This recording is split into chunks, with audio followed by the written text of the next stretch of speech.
ನಮಸ್ಕಾರ. ಸಮಸ್ತ ಕರ್ನಾಟಕ ನಾಡಿನ ಜನತೆಗೆ ನಿಮ್ಮ ಪ್ರೀತಿಯ SP ಸೂರ್ಯ ಮಾಡುವ ನಮಸ್ಕಾರಗಳು. ನಾನು ಈಗ ಮಾಡ್ತಿರೋ ವಿಡಿಯೋಕ್ಕಿಂತ ಮುಂಚೆ ಇನ್ನೊಂದು ವಿಡಿಯೋ ಮಾಡಿದ್ದೀನಿ. ಅದರಲ್ಲಿ ನಾನು ಹೇಳಿರೋದು ಮಂಗದಿಂದ ಆದ ಮಾನವ ಹಕ್ಕಿಯಂತೂ ಆಕಾಶದಲ್ಲಿ ಹಾರುವುದನ್ನು ಕಲಿತ, ಮೀನಿನಂತೆ ನೀರಿನಲ್ಲಿ ಈಜುವುದನ್ನು ಕಲಿತ.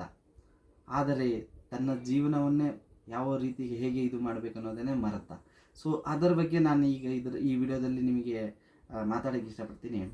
ಏನಪ್ಪ ಅಂತಂದರೆ, ಈಗಿನ ಜನ್ರೇಷನಲ್ಲಿ ಏನಾಗ್ಬಿಟ್ಟಿದೆ ಅಂದರೆ, ಎಲ್ಲರೂ ಕೂಲಿ ಕಾರ್ಮಿಕರಿಂದ ಹಿಡಿದು ದೊಡ್ಡ ದೊಡ್ಡ ಕೆಲಸ ಮಾಡೋರು ಎಲ್ಲ ಇಂಜಿನಿಯರ್ ಅಂತೆ, ಅದು ಇದು ದೊಡ್ಡ ಬಿಸ್ನೆಸ್ ಮ್ಯಾನ್ಗಳಂತೆ. ಎಲ್ಲರಿಗೆ ಏನಾಗಿದೆ ಅಂದರೆ, ಕೆಲಸ ಕೆಲಸ ಕೆಲಸ ಅಂತ ಹೇಳ್ಬಿಟ್ಟು ಬರೀ ಕೆಲಸದ ಮೇಲೇ ಒತ್ತಡ ಹಾಕ್ತಿದ್ದಾರೆ. ಆದರೆ ಅದನ್ನು ಬಿಟ್ಟು ಅವರು ಹೇಗೆ ಅವ್ರ ಲೈಫ್ ಸ್ಟೈಲ್ ಹೇಗೆ ಇದು ಆಗ್ತಿದೆ ಮತ್ತು ಯಾಕೆ ಆರೋಗ್ಯದ ಮೇಲೆ ತೊಂದರೆ ಆಗ್ತಿದೆ ಅನ್ನೋದ್ರ ಬಗ್ಗೆ ನಾನು ಈ ವಿಡಿಯೋದಲ್ಲಿ ನಿಮಗೆ ಶೇರ್ ಮಾಡೋಕ್ಕೆ ಇಷ್ಟಪಡ್ತೀನಿ. ಕೆಲಸ ಅಂತ ಹೇಳ್ಬಿಟ್ಟು ಒತ್ತಡ ಹಾಕೋದ್ರಿಂದ ಅದು ಏನಾಗುತ್ತೆ ಅಂತಂದರೆ, ನಮ್ಮ ದೇಹದಲ್ಲಿರುವ ಎಲ್ಲ ಭಾಗಗಳಿಗೆ ಯಾವುದಕ್ಕೆ ಒಂದು ನಾವು ಸ್ಪಂದಿಸ್ತಾ ಇಲ್ಲ. ಅದರಿಂದ ಒತ್ತಡ ಜಾಸ್ತಿ ಆಗೋದು ಮತ್ತು ಆರೋಗ್ಯದಲ್ಲಿ ಬಹಳಷ್ಟು ಎಲ್ಲ ಭಾಗಗಳಲ್ಲಿ ಎಲ್ಲ ಅಂಗಗಳಿಗೆ ತೊಂದರೆ ಆಗೋತಕ್ಕಂಥದ್ದು. ಆಮೇಲೆ ಮಾನಸಿಕ ಜಾಸ್ತಿ ತೊಂದರೆ ಆಗ್ತಿದೆ, ಏನು ಎನರ್ಜಿ ಇಲ್ಲ, ಆ ಥರ ಎಲ್ಲ ಹೇಳ್ತಕ್ಕಂಥದ್ದು ಮತ್ತು ಆ ಥರ ಆಗತಕ್ಕಂಥದ್ದು ಆಗ್ತಿದೆ. ಅದಕ್ಕೆ ಕಾರಣ ಏನಪ್ಪ ಅಂತಂದರೆ, ನಮ್ಮ ದೇಹಕ್ಕೆ ನಾವು ಅದಕ್ಕೆ ನೆಮ್ಮದಿ ಮತ್ತು ಶಾಂತಿ ಮತ್ತು ಎಲ್ಲ ಭಾಗಗಳಿಗೆ ನಾವು ಮತ್ತು ಒಳ್ಳೆಯದು ಇದು ಮಾಡಬೇಕು ಅನ್ನೋದ್ರ ಬಗ್ಗೆ ನಾವು ಗಮನ ಹರಿಸ್ತಾ ಇಲ್ಲ. ಆದ್ದರಿಂದ ನಾನು ಇವತ್ತು ಈ ವಿಡಿಯೋದಲ್ಲಿ ನಿಮಗೆ ಒಂದು 2-3 ಯೋಗ ಧ್ಯಾನದ ಬಗ್ಗೆ ತಿಳಿಸ್ಕೊಡ್ತೀನಿ. ಮೊದಲು ಈ 1-2-3 ಧ್ಯಾನದ ಬಗ್ಗೆ ನಾವು ತಿಳ್ಕೊಂಡು ಮತ್ತೆ ಮುಂದುವರ್ಸೋಣ ಅಂತ ಹೇಳ್ತಾ ಇದ್ದೀನಿ. ಈಗ ನಾನು ತೋರಿಸ್ತೀನಿ ನೋಡಿ. ಇದು ಬೇಸಿಕ್. ಫಸ್ಟ್ ಸ್ಟಾರ್ಟ್ ಮಾಡಬೇಕು ಯಾವುದಂತ ನಾನು ತೋರಿಸ್ಕೊಡ್ತೀನಿ. ಮೊದಲನೇದು ಬಂದ್ಬಿಟ್ಟು ಓಂಕಾರ ಮಾಡಿ ತೋರಿಸ್ತೀನಿ ನೋಡಿ ಫ್ರೆಂಡ್ಸ್. ನೋಡಿ, ಧ್ಯಾನದಲ್ಲಿ ಕೂತ್ಕೊಳ್ತಾರೆ, ಈ ಥರ ಕೈ ಹಾಕೊಂಡು ಕೂತ್ಕೊಳ್ಳಿ. ಮತ್ತೆ ಸ್ಟಾರ್ಟ್ ಮಾಡಬೇಕು. ಉಸಿರನ್ನು ತಗೋಬೇಕು. ಓಹೋ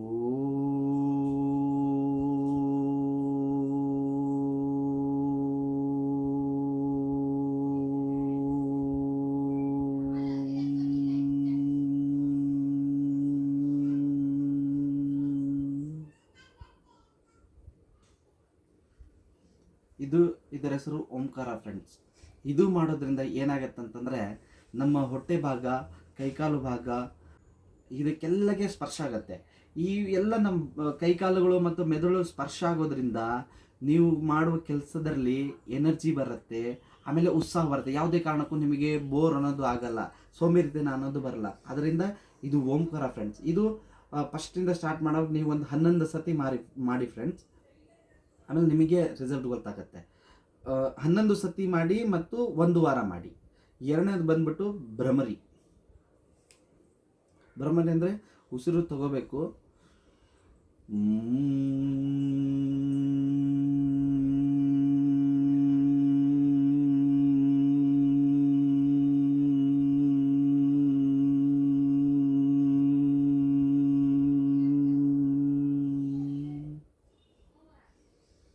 ಇದನ್ನು ದೀರ್ಘವಾಗಿ ಉಸಿರು ತಗೊಂಡು ಮೂಗಿನಿಂದ, ನಾನು ಹೇಳೋದೆಲ್ಲ ಭ್ರಮರಿ ಅಂತ ಮಾಡೋದ್ರಿಂದ ಅದೇನಾಗತ್ತೆ, ನಮ್ಮ ಮೆದುಳಿದೆಯಲ್ವಾ, ನಮ್ಮ ತಲೆ ಮೆದುಳಿಗೆ ಅದು ಒಳಗಡೆ ವೈಬ್ರೇಟ್ ಆಗುತ್ತೆ.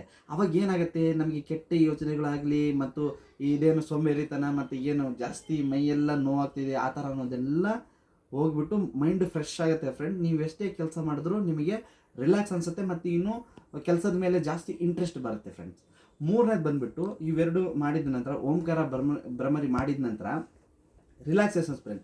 ಇದು ಎರಡನೇದು ಕೂಡ ಸೇಮ್ 11 ಸತಿ ಮಾಡಬೇಕು. ಭ್ರಮರಿ ಮತ್ತು ಓಂಕಾರ 11 ಸತಿ ಮಾಡಬೇಕು.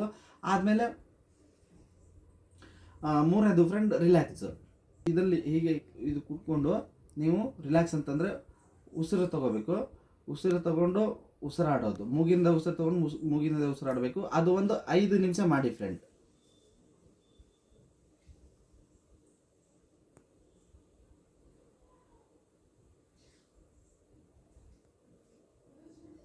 ಇದು ಕೂತ್ಕೊಂಡು ನೀವು ರಿಲ್ಯಾಕ್ಸ್ ಅಂತಂದರೆ ಉಸಿರು ತಗೋಬೇಕು.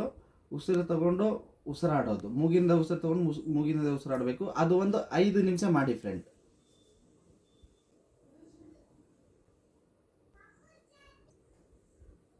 ಇದಾದ ಮೇಲೆ ರಿಲ್ಯಾಕ್ಸೇಷನ್ ಫ್ರೆಂಡ್. ಇನ್ನೊಂದು ಬಂದ್ಬಿಟ್ಟು ದೀರ್ಘವಾಗಿ ಉಸಿರು ತಗೊಂಡು ನೋಡಿ,